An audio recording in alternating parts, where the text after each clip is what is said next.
Good morning, everybody. My name is Rob Major. I'm the founder and CEO of Asset Book. We are a cloud-based portfolio management system. And I heard this rumor somewhere that it never rains in Southern California, but it seems like every time I'm here, it's pretty much a washout. Bob had a conference in September, and it rained every single day. So maybe the next time they need rain out here, I'll come out. So I do appreciate you being here this morning and the opportunity to get in front of you, tell you what I think is about a very important story that I want you to know that happened. This is fresh. It happened very recently to one of my friends and one of your fellow advisors. But Asset Book, I just want to let you know what we do. We make your life easier. We save you time. We help you sleep better at night. Okay, how do we do it? We do it by automating many of your manual processes with our cloud-based portfolio and practice management system. Okay, and more specifically, what we do is we automate client reporting, cash management, client servicing, and tax management. We also automate allocation monitoring, fee billing, SEC and state audit reporting, and that's a big one right there. I have, I think, probably about a dozen firms under audit right now. And with a firm like ours, what we do is whenever they show up, say first call your spouse or significant other, the next call should be to me, and we'll actually give you the customized reports that you need to be able to get through those audits. So now to the more interesting part of my conversation here this morning. I want to tell you what happened, okay, to a friend of mine. I was on the phone with him literally about 2 months ago, and he very abruptly said, I gotta go, okay? He hung up the phone and ended our conversation, okay? So this firm was a well-established firm. They've been in business for over 25 years. They have 2 principal advisors, 3 junior advisors, and 2 administrators in the firm. So this is a big firm, about $400 million in assets. So I want to tell you about the kind of the fictitious people involved here, okay? We have Mary and Jane, okay? Now what happened is that Jane's mother passed away and left them an inheritance, somewhere in the neighborhood of about, I don't know, $1 million, okay? So they split it up 3 ways, okay? So when this happened, Mary, one of the junior advisors, got together with each of the folks that inherited the money, including Jane, and they just talked about, what are your goals? You want to keep the money here, or you want to move it somewhere else? At least for the time being, the money was going to stay with the RIA. And Jane also mentioned that she was interested in buying a house, okay? She wanted to use some of that money to be put down as a down payment. From there on out, the primary email correspondence between the two was email, okay? So they basically were emailing back and forth different things, and ultimately decided somehow that they wanted to set up an ETF link to be able to link the custodial account to Jane's bank account. Somewhere in the mix of all this correspondence, Jane's email got hacked, okay? I think it might have been a Yahoo account, but I'm not completely sure, but it got hacked. And so what happened was that the fraudster who had hacked her email account was actually reading all of the correspondence between Jane and Mary and everything else really that was going on in Jane's life, okay, because she was, big in her email. So next, the fraudster he was pretty crafty, he created a check, okay, it happened to be Bank of America. And when that happened, so all he did was he took his bank account number that he set up at Bank of America, and he put, Jane's information on her name. He fraudulated and forged her signature on the check, okay, and then sent that off to Mary and requested that that link be set up, okay? So a link, you know what an ETF link is? That's just a link between 2 accounts that you can transfer money back and forth. So then you know what happened?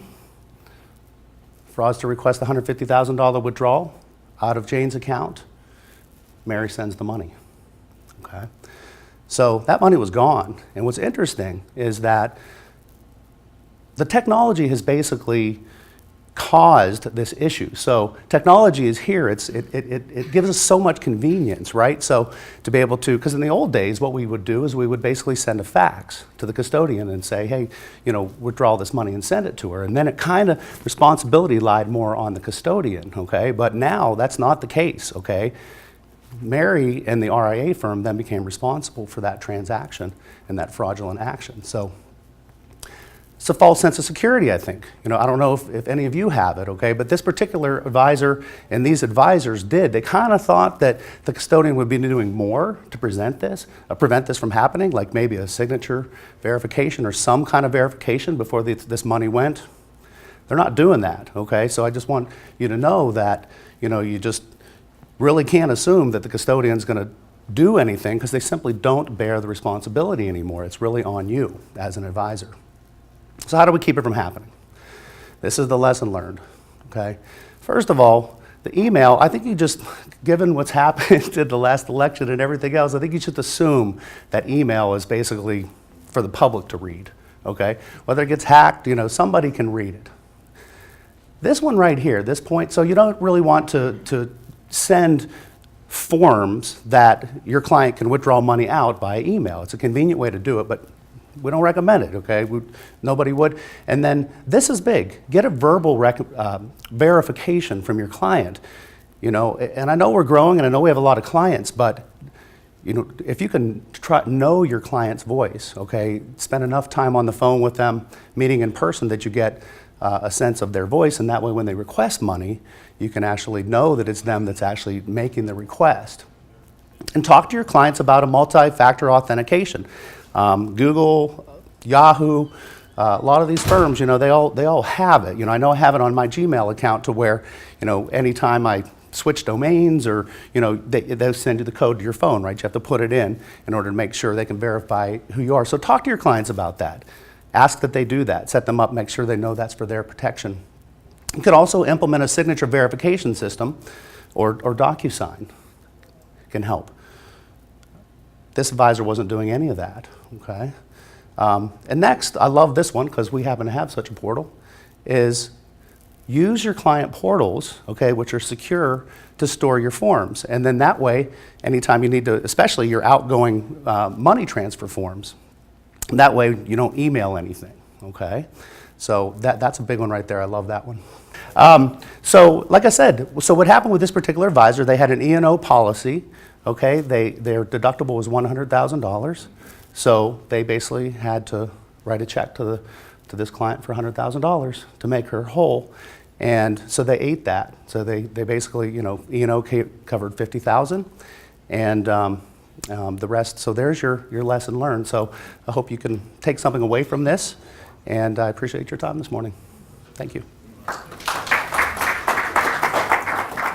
And who does Asset Book integrate with? Anybody?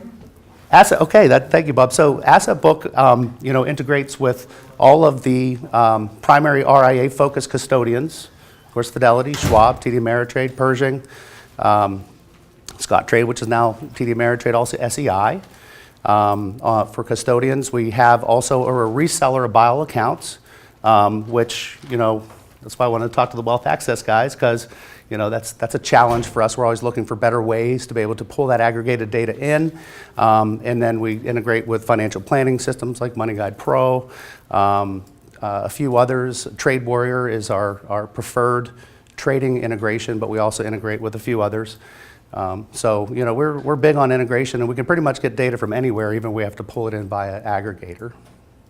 So thanks for that question. Thank you.